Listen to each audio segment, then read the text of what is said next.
우리가 함께 읽은 그 본문에서 여호와를 자기 하나님으로 삼은 나라의 행복이라는 제목으로 하나님의 말씀을 전하려고 하는데요.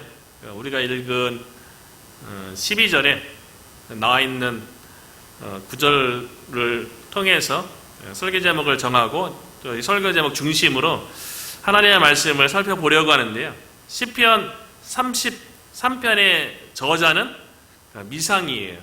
누가 시편 33편을 기록하는지는 알 수는 없지만 33편을 읽어보면 알 수 있는 것은 뭐냐면 일반적으로 시편에 있는 대부분의 믿음의 고백, 믿음의 노래, 믿음의 찬양은 개인적인 게 대부분이거든요.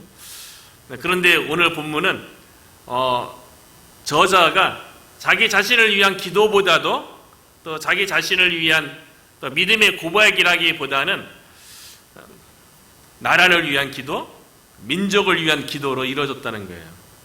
그러니까 시편 33편의 저자는 자기 자신보다도 이스라엘이라는 나라 공동체를 위해서, 민족을 위해서 기도한다고 볼 수가 있는데요. 이 기도를 이렇게 살펴보고 특별히 12절에 있는 여호와를 자기 하나님으로 삼은 나라 곧 하나님의 기업으로 선택된 백성은 복이 있도다. 이 구절은 저의 청년의 때를 이렇게 생각하게 했어요. 청년의 때에 선교단체에서 활동했을 적에 가장 많이 설교 본문으로 등장했던 구절이 오늘 본문의 12절이거든요.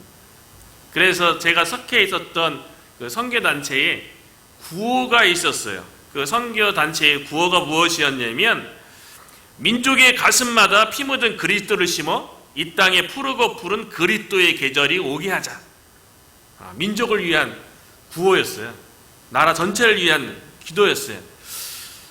제가 대학 다닐 시절 그때 캠퍼스 선교단체뿐만 아니라 교회에서도 철야 기도를 하면 그 나라와 민족을 위한 기도를 늘 먼저 했던 것 같아요. 먼저 예배드리고 잠시 쉬고 그 다음에 이제 막 찬양 한 30분 정도 한 다음에 이제 기도를 몇 번 이렇게 앞에 인도자가 인도할 적에 제일 먼저 기도했던 것이 나라와 민족을 위해서 기도했던 게 생각이 났고요. 특별히 요즘은 나라와 민족을 위해서 더 많이 기도할 때가 아닌가. 전 세계적으로도 그렇고요.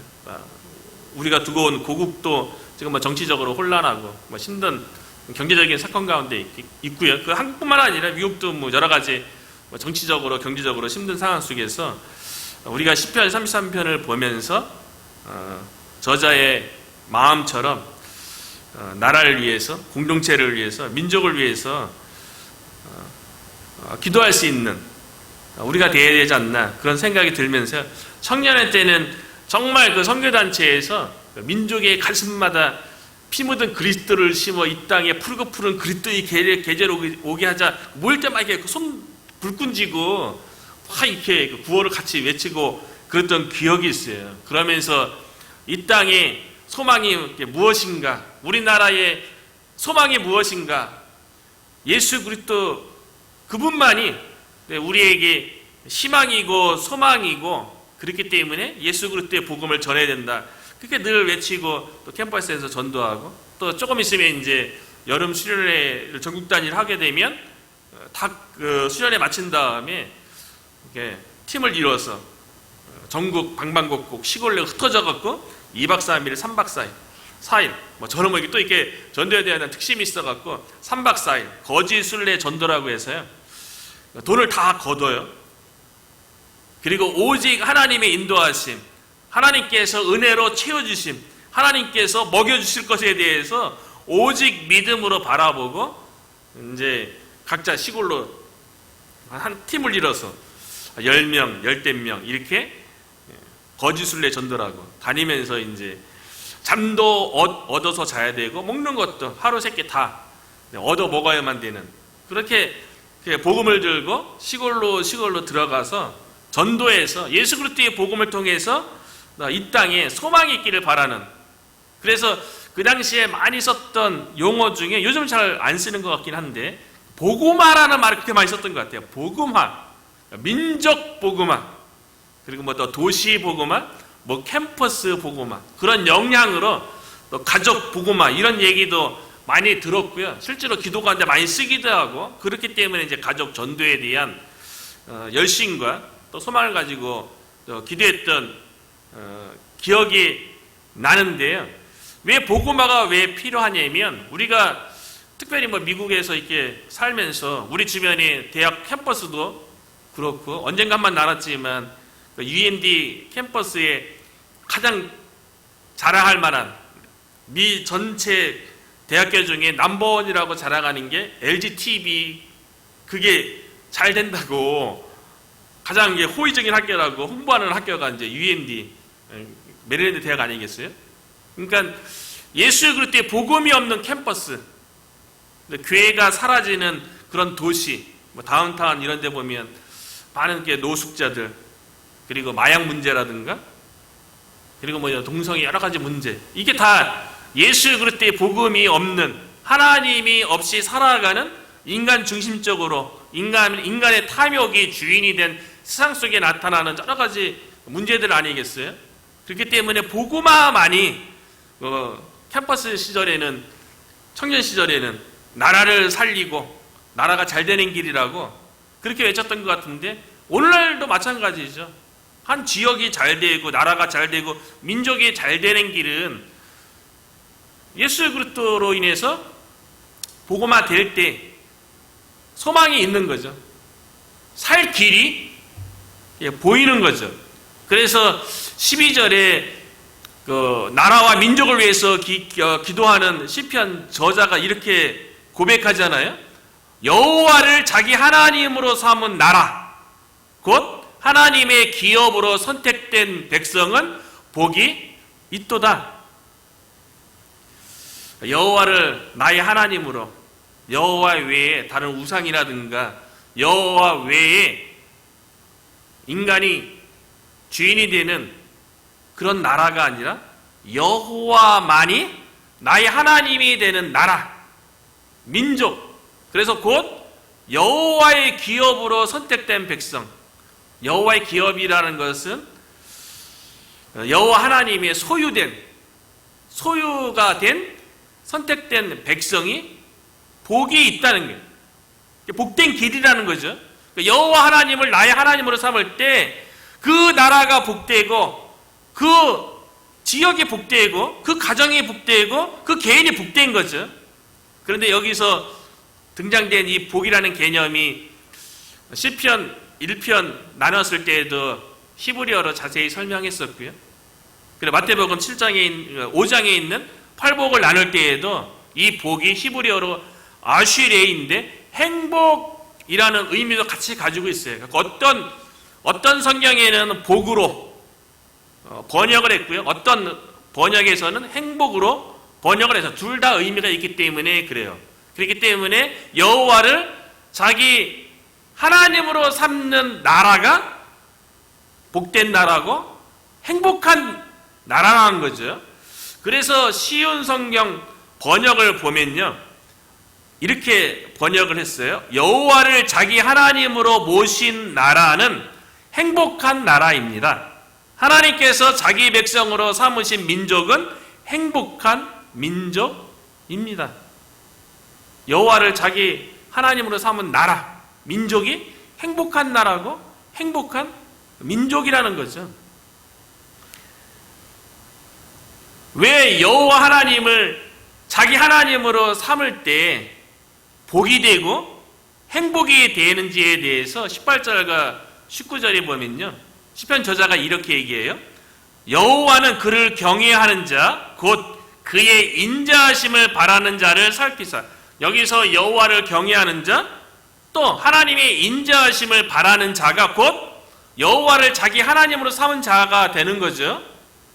그들은 하나님께서 살펴서 그들의 영혼을 사망에서 건지시며 그들이 굶주릴 때에 그들을 살피시는도다. 여호와를 나의 하나님으로 삼으면요, 그 하나님께서 내 영혼의 사망 가운데 빠졌을 적에 내 상황이 사망과 같이 절망과 같은 그런 환경에 놓일 때 그 하나님께서 건져주신다는 거예요. 그리고 삶 가운데 굶주림에 놓였을 때 많은 결핍과 많은 공궁에 처하게 될 때에 하나님께서 살리신다는 거죠. 그렇기 때문에 우리가 구원을 경험하고 우리가 살 길을 경험하는 것이 하나님께 있다는 거예요. 다른 데 있는 게 아니고요. 우리가 여호와를 나의 하나님으로 삼을 때 구원의 길이 있고 살 길이 보인다는 것이요.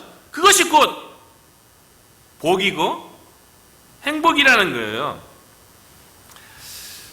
뭐 나라뿐만 아니라 문제없는 나라가 어디 있습니까?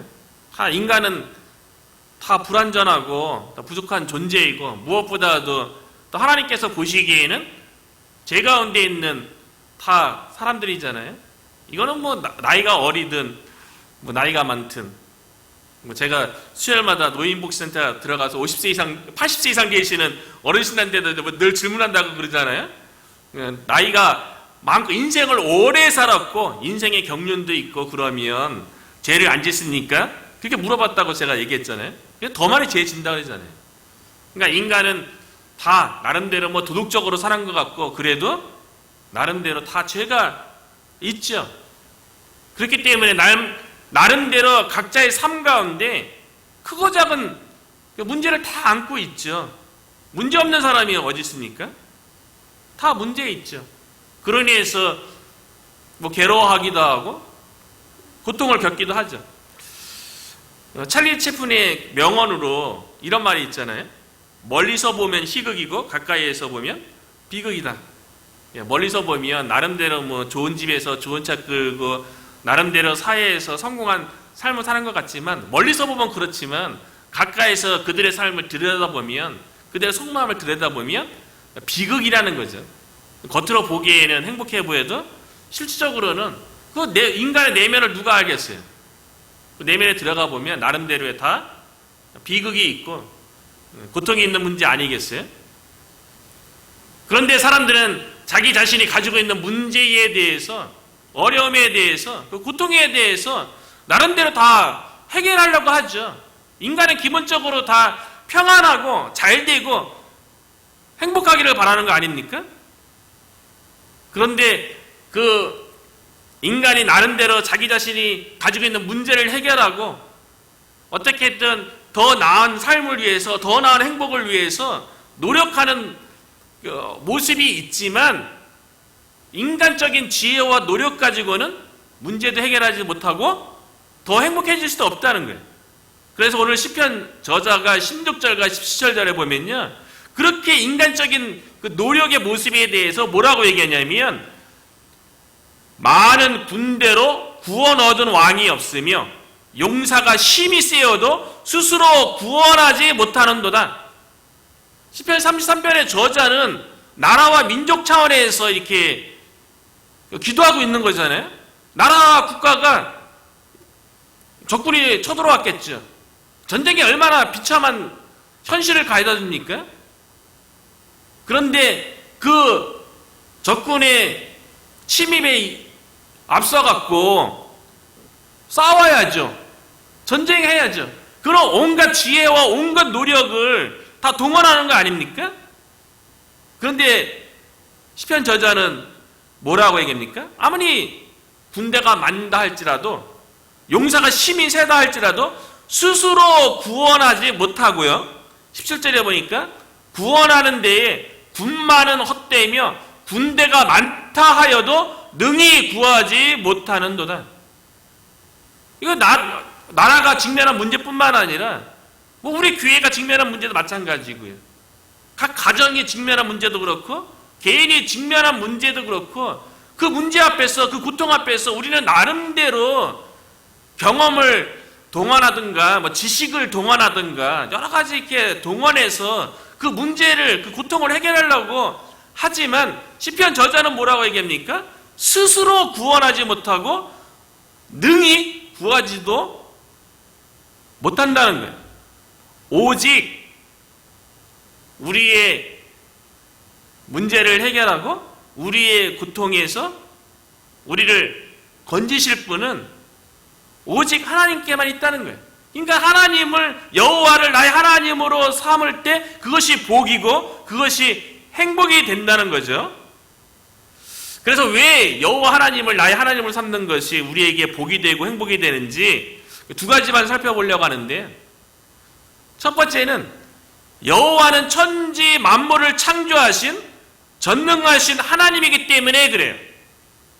온 우주 만물을 창조하신 전능하신 여호와를 나의 하나님으로 삼을 때 우리가 행복하게 되는데요. 6절과 9절에 보면요, 여호와의 말씀으로 하늘이 지음이 되었으며 그 만상을 그의 입 기운으로 이루었도다. 하나님께서 말씀으로 온 우주 만물을 다 창조했다는 거예요.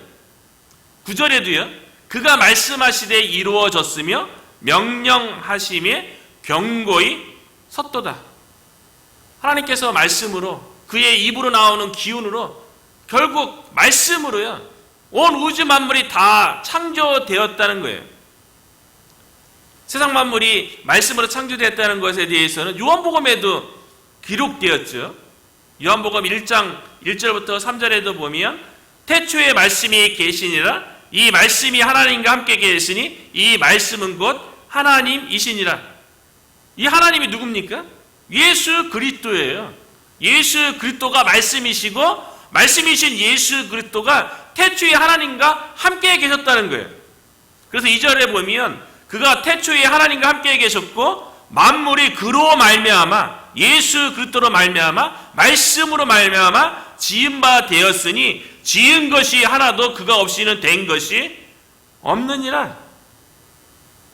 시편 저자는 하나님이 이 기운으로, 말씀으로 온 우주 만물이 창조되었고요, 요한복음에서는 예수 그리스도 없이는 하나도 창조된 것이 없다는 거예요.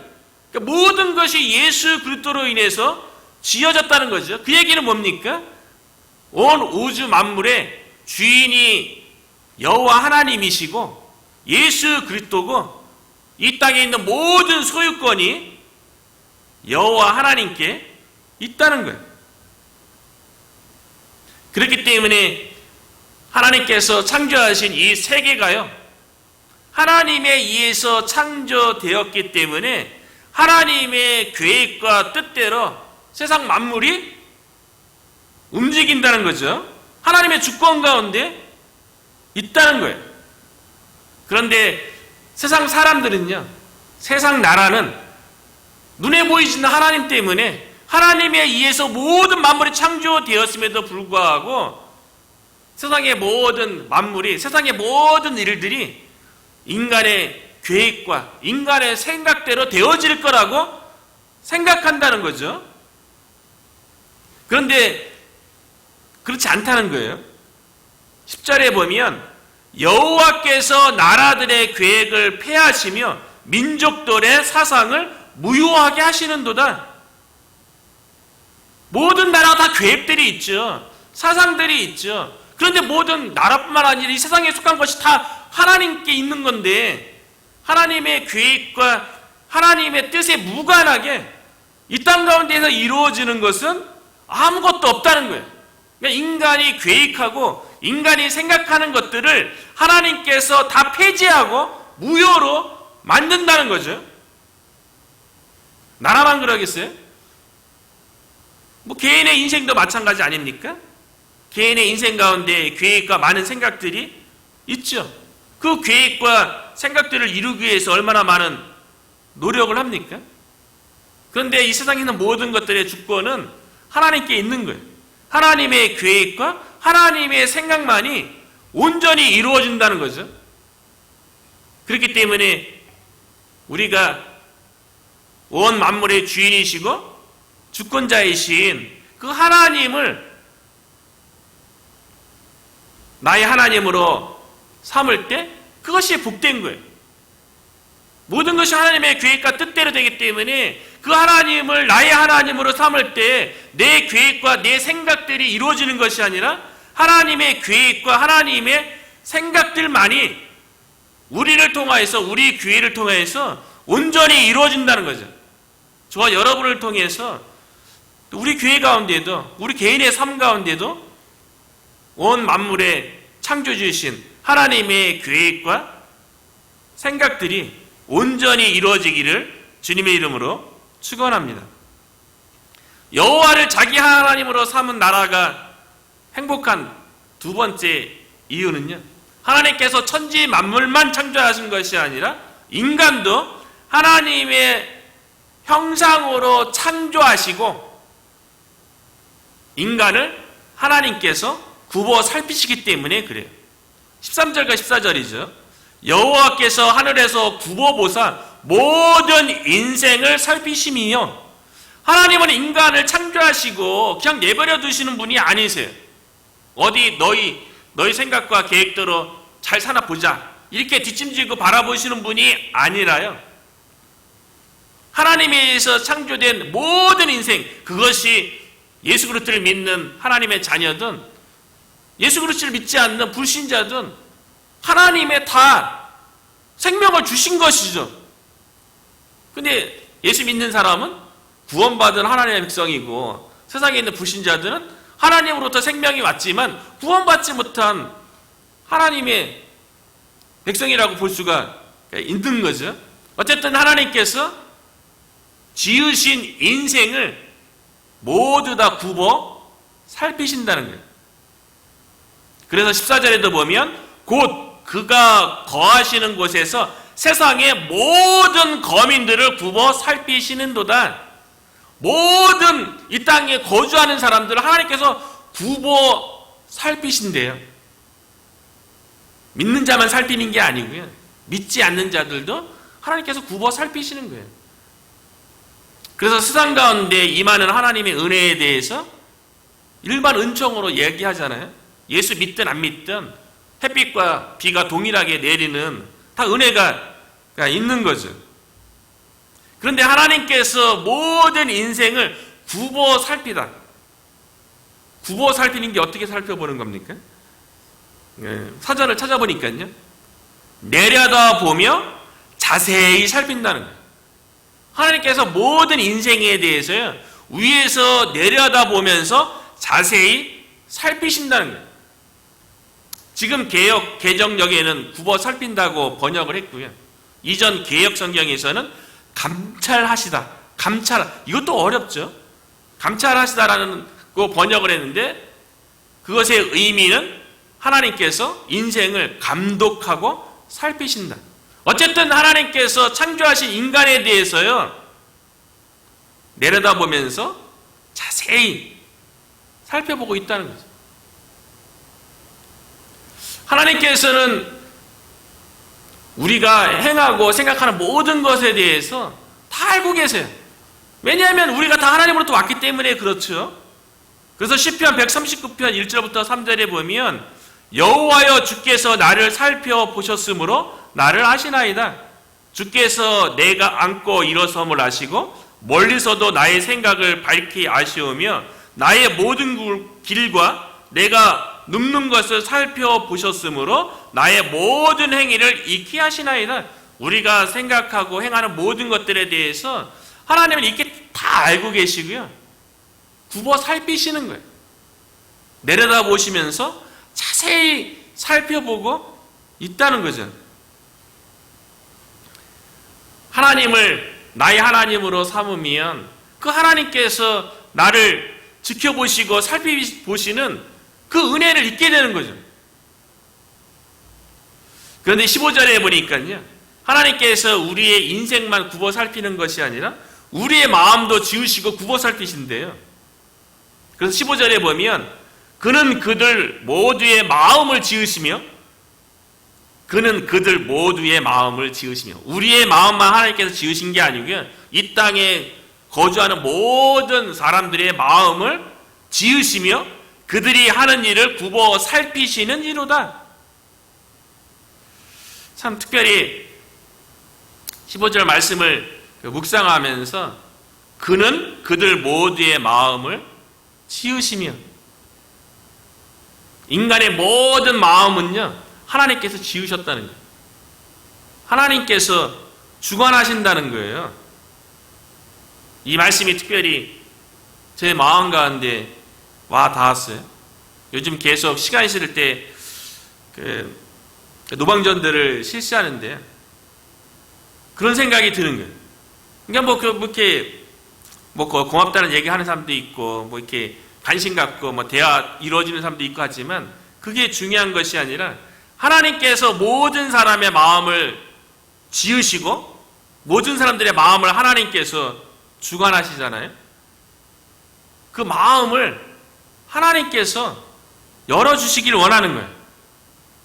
모든 마음을 하나님께서 지으셨기 때문에 하나님의 주권 가운데 있는데 노방전도에서 사람을 만나는 가운데 올해 가운데는 좀 하나님께서 그 마음을 지으셨사오니 그 마음을 열어주셔서 마음에서 복음을 받아들이고 저와 함께 대화하면서 이 몽기메리 카운티 가운데 우리 교회 가운데 함께 교회의 비전과 철학을 공유하면서 함께 이 지역 가운데 교회를 세우기 위해서 함께 헌신할 수 있도록 마음을 여는 사람, 마음을 열어서 대화가 될 수 있는 사람 만나게 해달라고 그런 생각이 드는 거예요. 그래서 사도행전 16장에 보면 사도 바울이 빌립보 지역에 가서 빌립보 교회를 세울 적에 첫 성도가 누구였냐면 루디아라는 자주색 옷감 장사하는 여인이었거든요. 안식일에 강가에 가서 이렇게 기도하는 사람들 찾아갔다 거기서 만난 사람이 루디아인데요. 성경에는 이 루디아에 대해서 뭐라고 얘기하냐면요. 주께서 그 마음을 열어 바울의 말을 따르게 하신지라. 마음을 지으신 분이 하나님이세요. 마음을 여시는 분도 하나님인 줄로 믿어요. 우리가 만나는 사람들 가운데 하나님께서 사도 바울이 루디아를 만났을 적에 루디의 마음을 열어 바울의 말을 따르게 하신지라. 만나는 사람 가운데 하나님께서 마음을 지으신 분이 마음을 열게 하셔서 함께 믿음의 공동체를 이룰 수 있는 아직 구원받지 못한 복음으로 주의 백성으로 돌아올 사람들의 마음을 열어서 복음에 대해서 함께 교회를 세우는 일에 대해서 따를 수 있는 그런 자들을 만나게 해달라고 기도하게 되는 거죠. 이것이 여호와를 나의 하나님으로 삼을 적에 하나님께서 우리를 살필 뿐만 아니라 우리 주변에 있는 사람들의 마음을 굽어 살펴서 복음을 받아들이게 될 때에 그것이 우리에게 주어지는 복이고 행복인 것이죠. 그렇기 때문에 우리가 여호와를 나의 하나님으로 삼아서 복되고 행복한 삶을 살기 위해서 한 가지 시편 저자가 바라는 것이 있는데요. 그것이 뭐냐면 20절에 보면 우리 영혼이 여호와를 바라며 그는 우리의 도움과 방패시로다. 결국 여호와 하나님께서 천지 만물을 창조하셨고 주관하시고 인간을 창조하시고 인간의 마음을 지으시고 주관하시는데 그 여호와 하나님께서 우리의 도움이고 방패라는 거예요. 시편 저자는 하나님의 도움과 방패를 삶 가운데에서 내 영혼이 경험하게 해달라고 그 한 가지를 바라잖아요. 그러면서 22절에도 보면 여호와여 우리가 주께 바라는 대로 바라는 것 한 가지는 주의 인자하심을 우리에게 베푸소서. 하나님의 인자하심으로 사랑으로 하나님의 도우심과 하나님의 방패를 삶 가운데서 경험하게 해달라고 우리가 교회를 세우고 전도하는 그 일 가운데 우리의 하나님이 여호와 하나님 아닙니까? 그 하나님의 도우심 그리고 전도하고 세상에 살아가는 가운데 얼마나 많은 대적들이 있어요. 영적인 싸움 가운데 하나님이 우리의 방패가 되어주셔서 하나님으로 인해서 우리 교회가 복되고 행복한 개인 교회가 되기를 주님의 이름으로 축복합니다.